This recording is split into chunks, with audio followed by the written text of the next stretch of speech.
ওষুধ এবং ওষুধের ঢপ নিয়ে আজকে চলে এসেছি ছাদে। বেশ কয়েকটা গাছ লাগানো আছে, পোকাতে বেশ গাছের ক্ষতি করে ফেলছে, তাই পোকা মারা ওষুধ ঢপে গুলিয়ে নেওয়া যাক, তারপরে গাছে দেওয়া যাক। এটা হচ্ছে কমলা লেবু গাছ। কমলা লেবু গাছে কত ফুল এসছে দেখুন, চলুন ওষুধটা দেওয়া যাক। এটা হচ্ছে বেদানা গাছ। বেদানা গাছের পাতাগুলো সব পোকাতে নষ্ট করে ফেলেছে।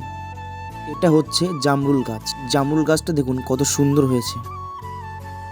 এটা হচ্ছে স্ট্রবেরি গাছ। স্ট্রবেরি গাছে দেখুন কত ফল ধরেছে। গাছ থেকে পাকা দুটো স্ট্রবেরি ছিঁড়ে নিয়েছি, স্ট্রবেরি দুটো খাবো বলে। গাছে আরো অনেক স্ট্রবেরি ধরেছে, এদিকে আর একটা স্ট্রবেরি প্রায় পেকে গেছে। স্ট্রবেরি গাছটাতেও ওষুধ দেওয়া যাক। এটা হচ্ছে লেবু গাছ। দেখুন লেবু গাছে কত সুন্দর ফুল ধরেছে। এটা হচ্ছে সবেদা গাছ। সবেদা গাছটাতে ছোট্ট একটা সবেদা ধরেছে, দেখুন কত সুন্দর লাগছে। সবেদা গাছটাতেও ওষুধ দেওয়া যাক। এটা হচ্ছে কারি পাতা আর সাথে ডালিয়ার একটা চারা।